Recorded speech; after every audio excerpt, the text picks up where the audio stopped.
Bismillahirrahmanirrahim. Hi, this is Shagufta. Today I am going to give you the complete introduction and basic tool use of Photoshop. There are two types of graphics. Graphics की two types हैं, vector graphics and raster graphics. देखिए Photoshop हमारा raster graphics है. इस पर pixels out होते हैं.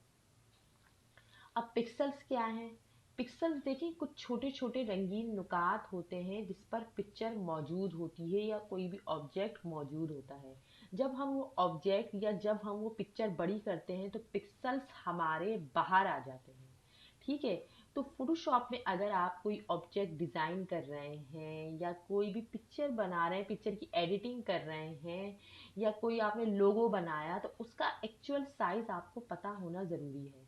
क्योंकि अगर आपको किसी भी ऑब्जेक्ट का या आपकी मतलूबा जो आप चीज़ बनाने वाले हैं उसका आपको साइज नहीं पता, तो अगर आप उसको बड़ा करेंगे तो उसके पिक्सल्स खराब हो जाएंगे. मिसाल के तौर पर अगर मैंने कोई विजिटिंग कार्ड के लिहाज से लोगो डिजाइन किया, अब मैं उसे ब्रोशर पर या फिर पेनाफ्लेक्स पर लगाना चाह रही हूँ तो मैं नहीं लगा सकती, क्योंकि उसमें अगर मैं बड़ा करूंगी तो उसके पिक्सल्स खराब हो जाएंगे.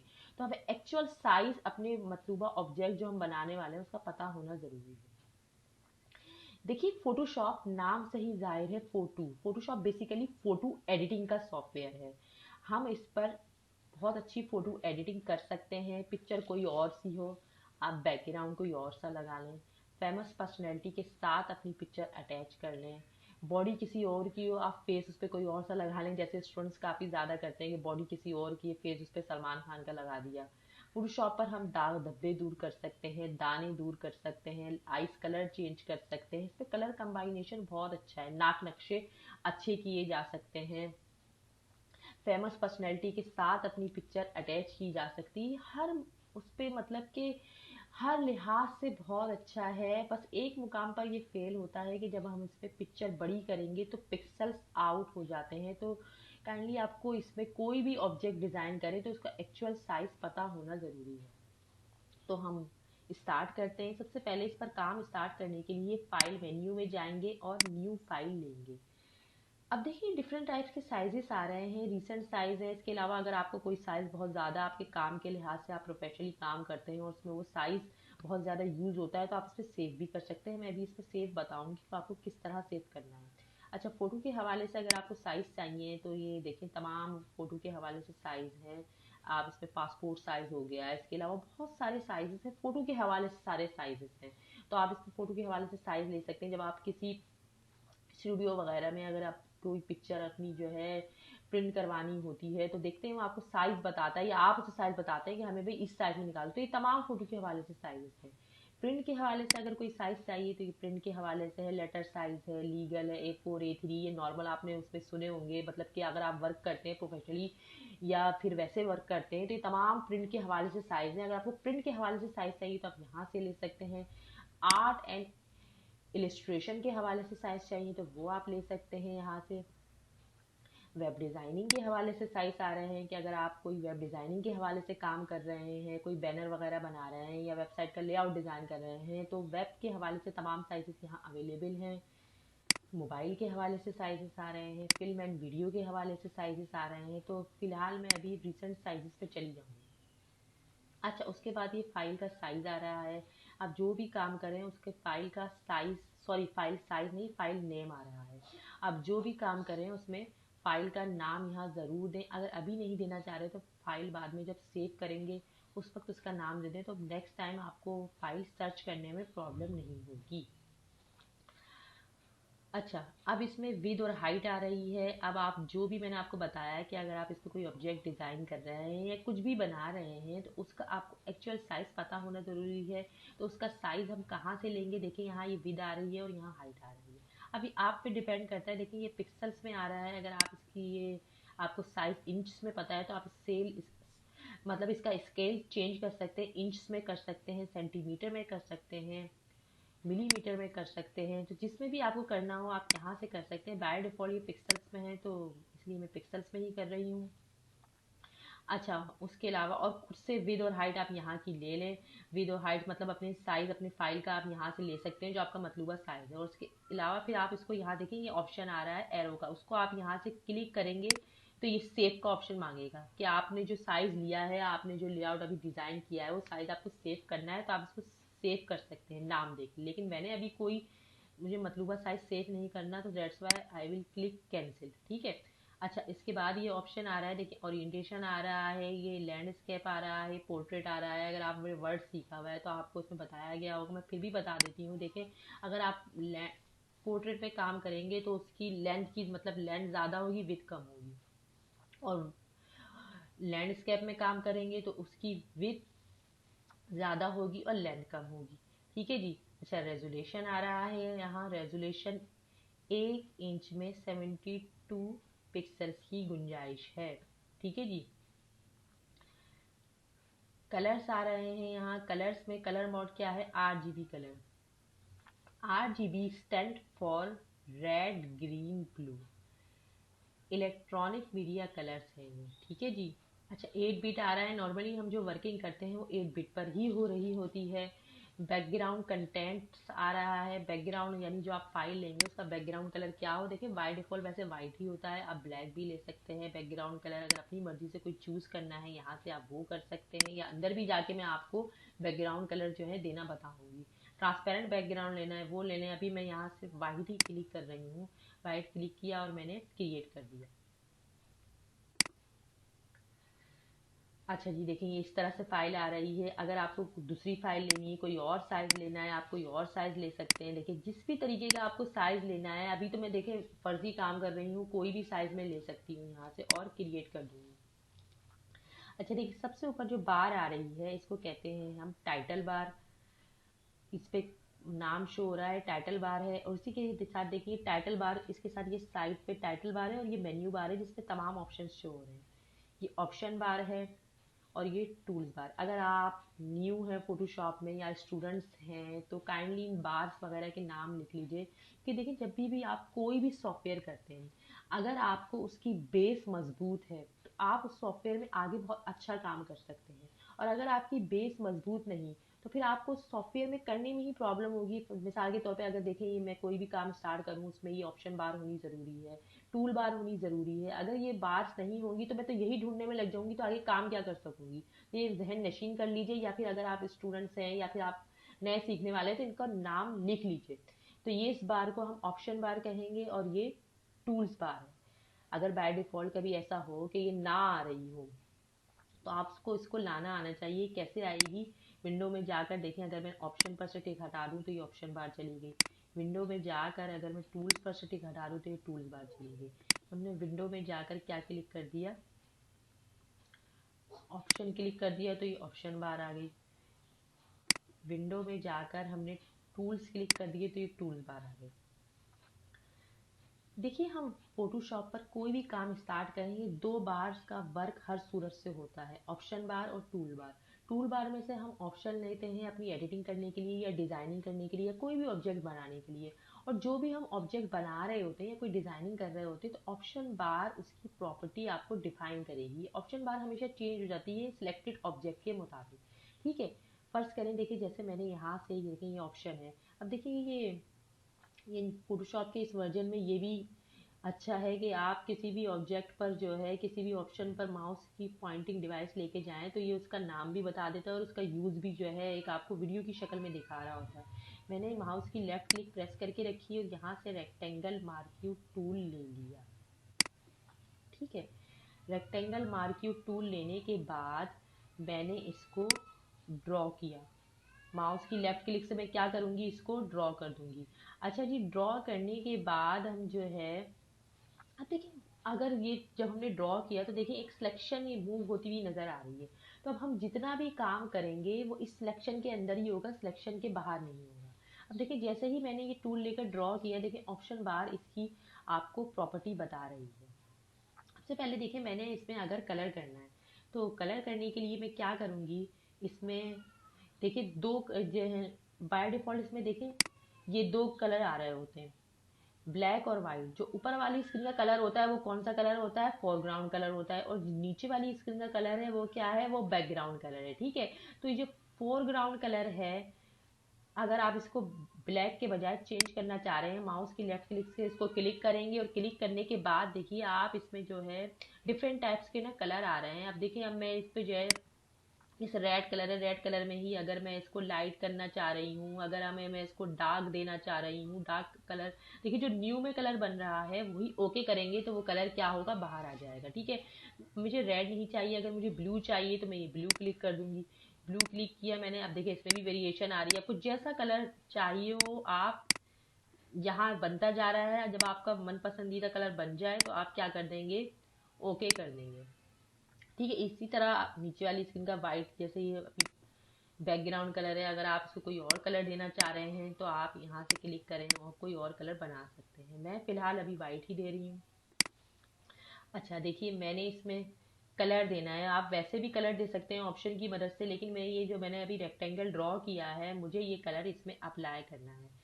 तो अगर मुझे ऊपर वाली स्क्रीन का कलर अप्लाई करना है, मतलब फोरग्राउंड कलर अगर मैं अप्लाई करना चाह रही हूँ, तो मैं क्या करूँगी, ऑल्टर बैक स्पेस क्लिक कर दूंगी और ऊपर वाली स्क्रीन का कलर अप्लाई कर दूंगी।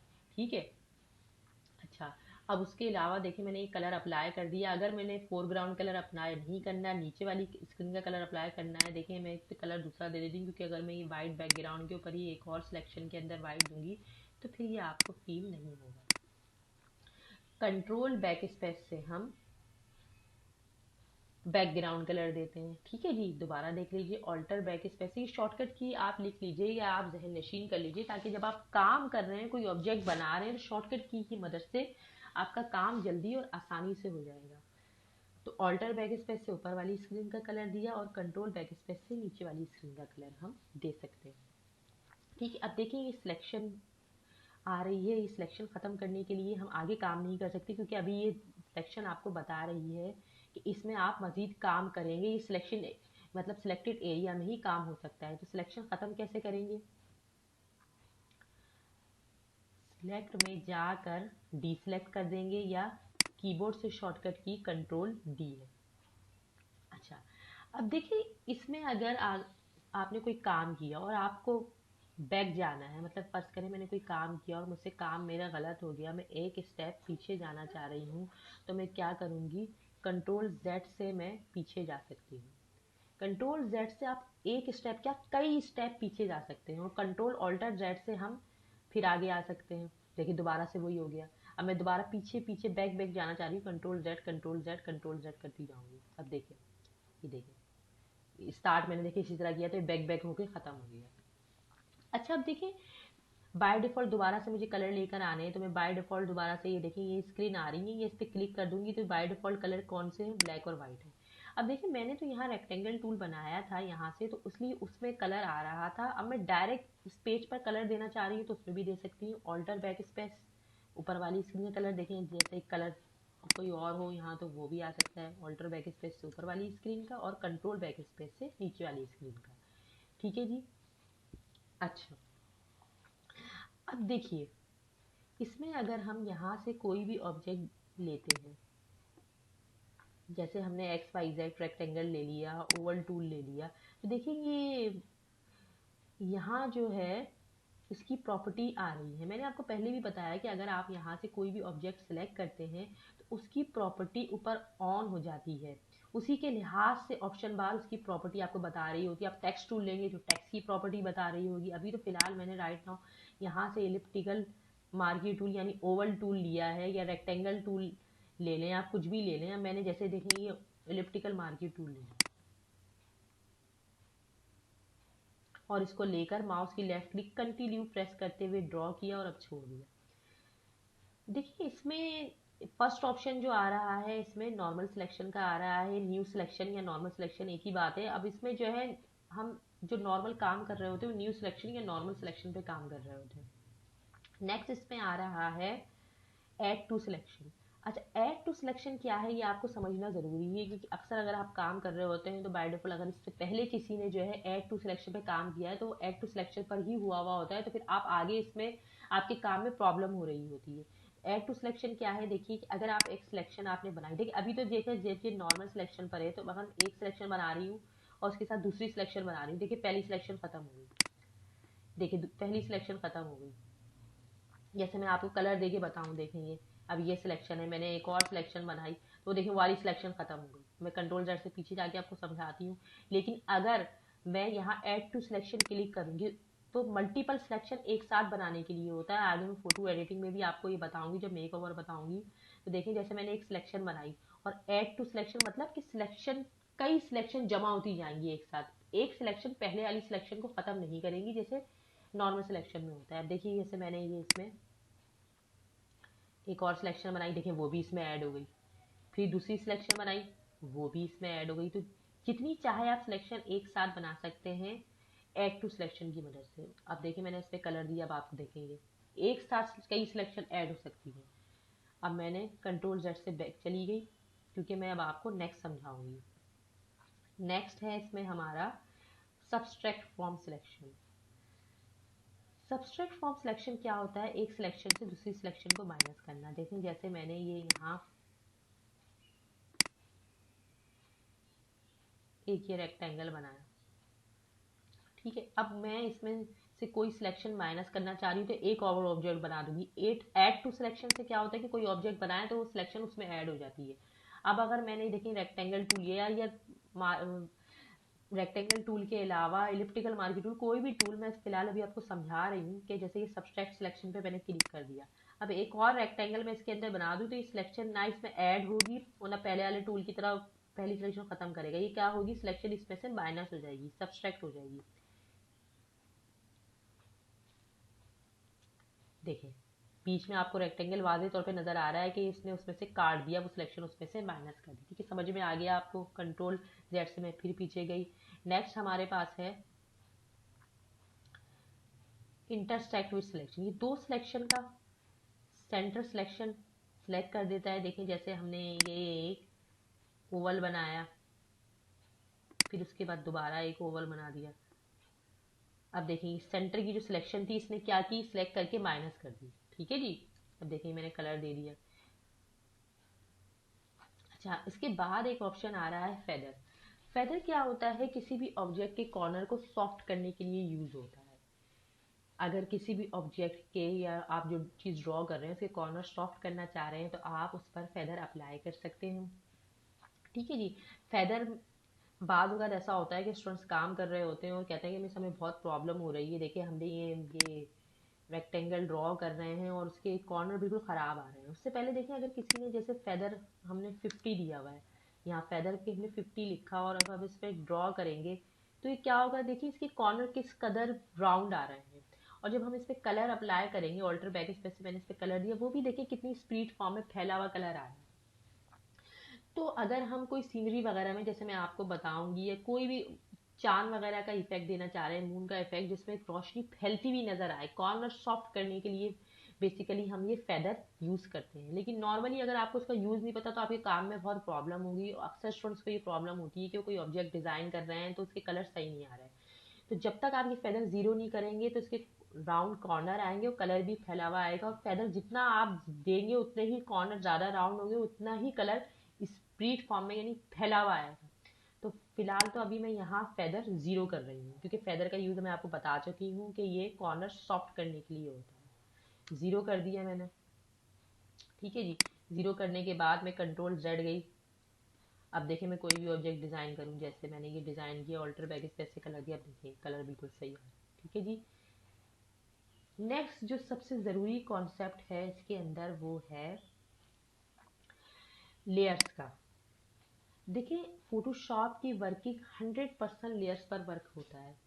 फोटोशॉप की वर्किंग 100% लेयर पर होती है। अगर आपको इसमें लेयर्स समझ में नहीं आता या आप लेयर्स नहीं समझ पाए हैं इसमें, तो सबसे पहले आप फोटोशॉप में लेयर्स समझिए, क्योंकि अगर आपको लेयर्स नहीं आता तो आप फोटोशॉप पर काम ही नहीं कर सकते।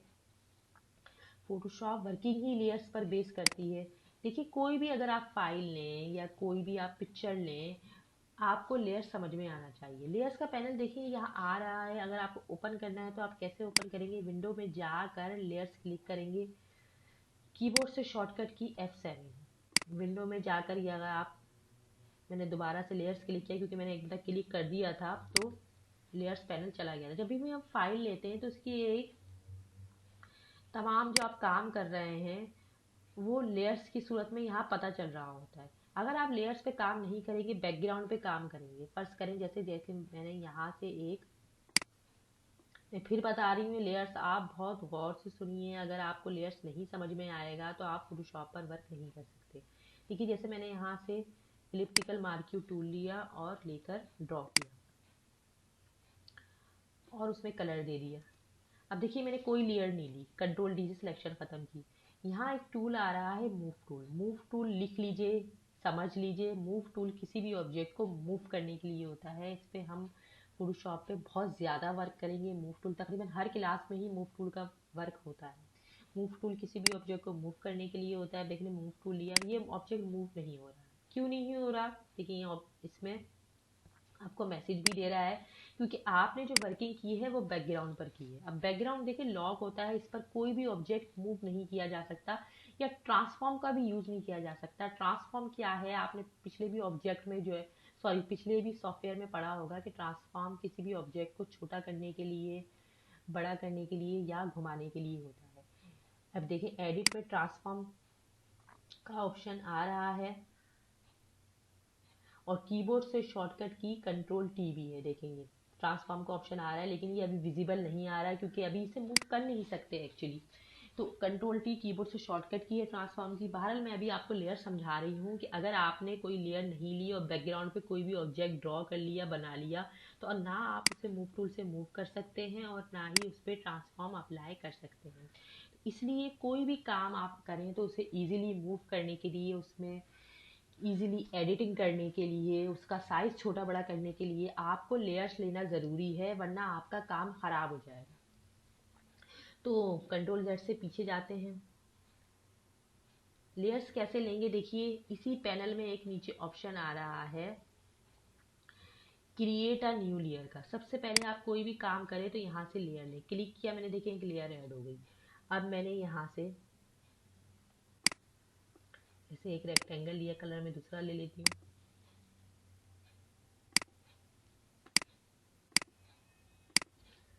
रेक्टेंगल लेकर ड्रॉ किया, ऑल बैक स्पेस से इसमें कलर दिया। देखिए आज की क्लास सिर्फ आपको समझाने की है। नेक्स्ट क्लासेस में आगे मैं इंशाल्लाह काफ़ी सारे ऑब्जेक्ट इसमें डिज़ाइन करना बताऊंगी, इसके अलावा फ़ोटो एडिटिंग भी बताऊंगी। तो इसलिए मैं कोई ऑब्जेक्ट इसमें कोई डिज़ाइन नहीं कर रही, सिर्फ समझा रही हूँ आपको। देखिए जैसे मैंने आपको ये रेक्टेंगल ड्रॉ किया, मैंने यहाँ पर एक रेक्टेंगल ड्रॉ किया, इसमें कलर दिया, कंट्रोल डी से सिलेक्शन ख़त्म की। अब देखें क्योंकि मैंने इसको लेयर पर ड्रॉ किया है तो मैंने मूव टूल लिया, मैं इसको इजीली मूव कर सकती हूँ। देखिए लेयर का फाइल इजीली मूव कर सकती हूँ। तो इसलिए हम लेयर पर काम करते हैं कि हम अपने ऑब्जेक्ट को इजीली मूव कर सकें, उसका साइज भी छोटा बड़ा कर सकें और उसमें एडिटिंग कर सकें। और अगर देखिए मैंने इस लेयर पर मेरा ये काम गलत हो गया तो ये लेयर में डिलीट भी कर सकती हूँ। देखिए इसी में ये ऑप्शन आ रहा है तो फिर सिर्फ ये लेयर ही डिलीट होगी, हमारा पूरा काम खराब नहीं होगा। लेकिन अगर हमने तमाम काम एक ही लेयर पर किया हुआ है, कोई लेयर नहीं ली, तो फिर हमें आखिरी में अगर हमारा एक स्टेप भी गलत हो गया तो फिर हमें पूरी लेयर ही खराब हो जाएगी, मतलब कि पूरा काम खराब हो जाएगा। हमें पूरी लेयर डिलीट करनी पड़ेगी और हम साइज भी पूरा, अगर एक ही लेयर पर काम हुआ हुआ है तो हमें साइज भी, हम एक ऑब्जेक्ट का छोटा करना चाह रहे हैं तो पूरा ऑब्जेक्ट जो आपने डिजाइन किया उसका साइज छोटा बड़ा होगा। तो इसलिए हम क्या करते हैं, लेयर्स पर काम करते हैं और अलग अलग लेयर्स पर काम करते हैं कि लेयर्स जब अलग अलग लेयर्स पर काम करें तो आखिरी में इजीली हम तमाम अलग अलग लेयर्स को एक भी कर सकते हैं। फिलहाल मुझे इस लेयर को मैं डिलीट करना बता रही थी, तो इस लेयर को हम डिलीट कैसे कर सकते हैं? देखिए मैं मूव टूल से मूव कर रही हूँ, लेयर को डिलीट करने के लिए इसमें एक ऑप्शन आ रहा है डिलीट लेयर का जिसमें डस्टबिन बना हुआ है। या फिर देखिए लेयर्स का पूरा पैनल लेयर्स के हवाले से, इसमें भी डिलीट लेयर आ रहा है, इधर से भी आप डिलीट लेयर कर सकते हैं। ठीक है, यस कर दिया मैंने। ठीक है, तो हम यहाँ से दोबारा से लेयर ले लेते हैं। लेयर पर हम काम करते हैं, आपको लेयर समझा रही हूँ मैं। यहाँ से रेक्टेंगल टूल या कुछ भी, मैंने ये इलिप्टिकल मार्क्यू टूल ले लिया मैंने, लेकिन ड्रॉ किया, ऑल्ट बैक स्पेस से मैंने इसमें कलर दे दिया, कंट्रोल डी सिलेक्शन ख़त्म कर दी, मूव टूल लिया। मूव टूल लेने के बाद इसको मैं देखें इजीली मूव कर रही हूँ। अब मुझे एक और ऑब्जेक्ट डिज़ाइन करना है तो मैं यहाँ से एक और लेयर ले लूँगी, क्रिएट अ न्यू लेयर करके। अब देखिए ये इजीली मूव हो रहा है। अब मैंने दूसरी लेयर ली। देखिए अब मैंने ये इजीली मूव तो कर रही थी, लेकिन जो लेयर पे मैं काम कर रही हूँ वो लेयर सेलेक्ट होनी चाहिए। मैंने न्यू लेयर ली, न्यू लेयर लेने के बाद यहाँ से मैंने इलिप्टिकल मार्क्यू टूल लिया, लेकर ड्रॉ किया। इसमें भी कलर दे दिया ऑल्टर बैक स्पेस से, और कंट्रोल डी से सिलेक्शन खत्म कर दी। ठीक है, मूव टूल से इसको मूव किया, देखेंगे इजीली मूव, क्योंकि मैंने अलग अलग लेयर पर बनाया। ठीक है, अब अगर देखें फिलहाल अगर मैं एक और इस पे ड्रॉ करके बताऊँ आपको, मैंने एक और ये इसी पे ही ड्रॉ कर लिया। अब देखें मैं जब अल्ट्रा बैक स्पेस से कलर देके कंट्रोल डी सिलेक्शन खत्म करके मूव कर रही हूँ मूव टूल से, तो ये दोनों एक साथ मूव हो रहे हैं। क्यों हो रहे हैं? क्योंकि हमने एक ही लेयर ली है। अब देखें अगर मैं एक का साइज छोटा करना चाह रही हूँ, कंट्रोल टी किया। कंट्रोल टी क्या होता है? ट्रांसफॉर्म। लिख लीजिए, जहन नशीन कर लीजिए, कंट्रोल टी ट्रांसफॉर्म होता है। इससे आप किसी भी ऑब्जेक्ट का साइज छोटा कर सकते हैं, बड़ा कर सकते हैं, या फिर रोटेट भी कर सकते हैं। और इंटर करके कंट्रोल टी की सिलेक्शन चली जाती है। ठीक है, इंटर किया मैंने। देखिए मैं आपको बता रही थी, अगर एक लेयर पे मैंने काम किया तो ये दोनों एक साथ मूव हो रहे हैं। मैं कंट्रोल जेड से पीछे गई, कंट्रोल डी से सिलेक्शन खत्म की। अब मैंने देखिए न्यू लेयर ली यहाँ से। अब मैं उस पर ऑब्जेक्ट बनाऊंगी तो क्या होगा,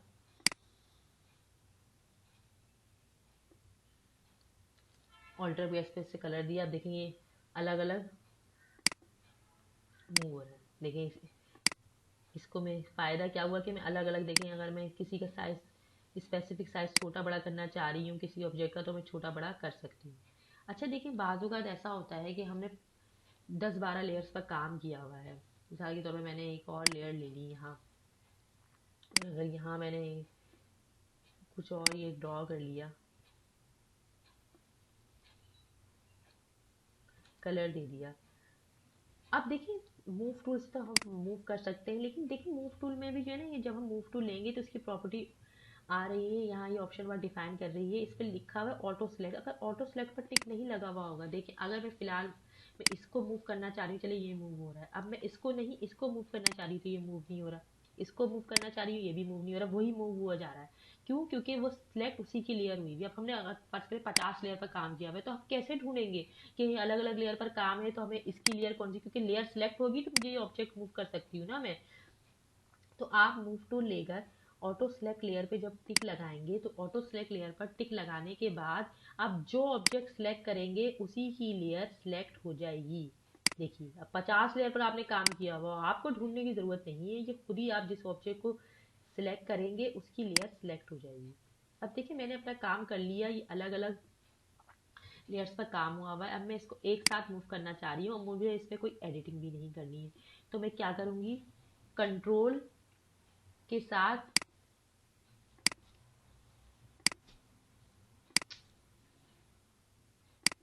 सॉरी शिफ्ट के साथ और माउस शिफ्ट प्रेस करके रखेंगे और माउस की लेफ्ट क्लिक से तीनों लेयर को सिलेक्ट कर लेंगे। बैकग्राउंड सेलेक्ट नहीं करेंगे, क्योंकि अगर आप बैकग्राउंड सेलेक्ट कर लेंगे तो फिर ये दोबारा मूव होना बंद हो जाएगा। बैकग्राउंड पे कोई भी चीज़ मूवेबल नहीं होती। शिफ्ट और माउस की लेफ्ट क्लिक से हमने ये तीनों लेयर सेलेक्ट कर ली, और फिर लेयर्स में भी ऑप्शन आ रहा है, और कंट्रोल ई कीबोर्ड से शॉर्टकट की है, मर्ज कर दें। देखेंगे एक लेयर होगी। ठीक है, क्या किया, शिफ्ट के साथ देखें एक लेयर लेयर रह गई है, तो सारी लेयर शिफ्ट और माउस की लेफ्ट क्लिक से सिलेक्ट करेंगे बैकग्राउंड छोड़ के, और कंट्रोल ई से मर्ज कर देंगे। अब देखिए एक साथ मूव हो रहा है। अच्छा मैं आपको बता रही हूँ कि अगर आप अपना काम से बिल्कुल मुतमईन है, उसमें कोई एडिटिंग नहीं करनी, तो आप लेयर मर्ज करें। क्योंकि अगर आपने लेयर मर्ज कर दी और फाइल सेव कर दी, बाद में आप ओपन करेंगे तो लेयर मर्ज हुई हुई है, अब आप इसमें कोई भी एडिटिंग नहीं कर सकते, लेयर्स में एडिटिंग नहीं हो सकेगी। देखिए लेयर्स में आपको आगे भी समझाती रहूँगी, इतना अभी पहली क्लास में इतना काफ़ी है लेयर्स के लिए। अगर इसमें कोई प्रॉब्लम हो तो आप कमेंट से पूछ सकते हैं। नेक्स्ट मैं आपको इसमें पिक्चर ऐड करना बताऊँगी। मैं तमाम फाइल क्लोज करती हूँ, फाइल में जाके देखें न्यू में जाऊँगी, और न्यू में जाके एक मैंने कोई सी भी फाइल ले ली। अब मुझे इसमें पिक्चर लेकर आनी है। देखिए क्योंकि ये फ़ोटो एडिटिंग का सॉफ्टवेयर है, इसमें आपको पिक्चर लानी ज़रूरी है। तो हम क्या करेंगे, पिक्चर लाने के लिए क्या करेंगे, फाइल में जाएंगे, ओपन में जाएंगे। अगर हमें इसमें पिक्चर ऐड करनी है फोटोशॉप में, तो फाइल में जाकर ओपन में जाएंगे, और ओपन में जाकर आपने पिक्चर जहाँ भी सेव करके रखी हुई है वो आप ले सकते हैं। जैसे मैंने कोई भी पिक्चर जैसे डेस्कटॉप पे है या डॉक्यूमेंट्स पे, कहीं भी जो आप जिस लोकेशन पर भी आपने फाइल सेव की, सॉरी पिक्चर सेव की है, वो आप यहाँ ला सकते हैं, ओपन की और फिर सिलेक्ट करके ओपन कर लीजिए। देखिए ये पिक्चर आ गई। अब मैं ये पिक्चर इस बैकग्राउंड पर लाना चाह रही हूँ, तो क्या करूँगी मैं, बहुत से तरीके हैं, आप मूव टूल से भी ला सकते हैं। सबसे इजी तरीका क्या है कि हम इस पिक्चर पर जाएंगे, कंट्रोल ए से सिलेक्ट करेंगे, ठीक है जी, कंट्रोल सी से कॉपी करेंगे और इस फाइल पर आएंगे। देखिए ये फाइल आ रही है, जिस भी सिलेक्शन होगी वो फाइल आ जाएगी। हमने माउस की लेफ्ट से ये वाली फाइल सिलेक्ट की क्योंकि हमने ये वाली पिक्चर कॉपी कर ली। कैसे, कंट्रोल ए से सिलेक्ट करके कंट्रोल सी से कॉपी किया और यहाँ क्लिक किया और यहाँ आके इस फाइल पर कंट्रोल वी से पेस्ट कर देंगे, ठीक है जी। अब देखें ये पिक्चर यहाँ आ गई। अच्छा, अब इसको हम छोटा बड़ा भी कर सकते हैं। कंट्रोल टी मैं पहले ही बता चुकी, कंट्रोल टी से हमने इस पिक्चर का साइज छोटा किया, कंट्रोल टी से इस पिक्चर का साइज बड़ा किया। और कंट्रोल टी ख़त्म कैसे करते हैं, मूव टूल से मूव कर रही हूँ मैं इंटर करके। अब मैं एक और पिक्चर लाना चाह रही हूँ, फाइल में जाके ओपन में जाएंगे। अगर आपको कई पिक्चर एक साथ लानी है तो फिर आप क्या करेंगे, कंट्रोल और माउस की लेफ्ट क्लिक से आप ओपन कर सकते हैं एक साथ, ठीक है जी। अब देखिए कई पिक्चर एक साथ ओपन हो गई, ठीक है। ठीक है, अब मुझे ये पिक्चर मैं ले चुकी हूँ, मैं इसको कैंसिल कर दूंगी। फिर दोबारा देख लीजिए, देखिए अब मुझे ये पिक्चर लानी है या ये लानी है या ये पिक्चर लानी है, तो मैं क्या करूँगी, कंट्रोल ए से सिलेक्ट करूँगी, कंट्रोल सी से कॉपी करूँगी और यहाँ जिस बैकग्राउंड पे, ज़रूरी नहीं है कि मैं बैकग्राउंड पे लेके आऊँ, मैं एक और पिक्चर पे भी दूसरी पिक्चर ला सकती हूँ। और यहाँ कंट्रोल वी से क्या कर दूँगी, पेस्ट कर दूँगी और फिर कंट्रोल टी से साइज छोटा बड़ा कर दूँगी। छोटा किया मैंने, बड़ा किया, या कॉर्नर पे लेके गई, मैं इसे मूव भी कर सकती हूँ,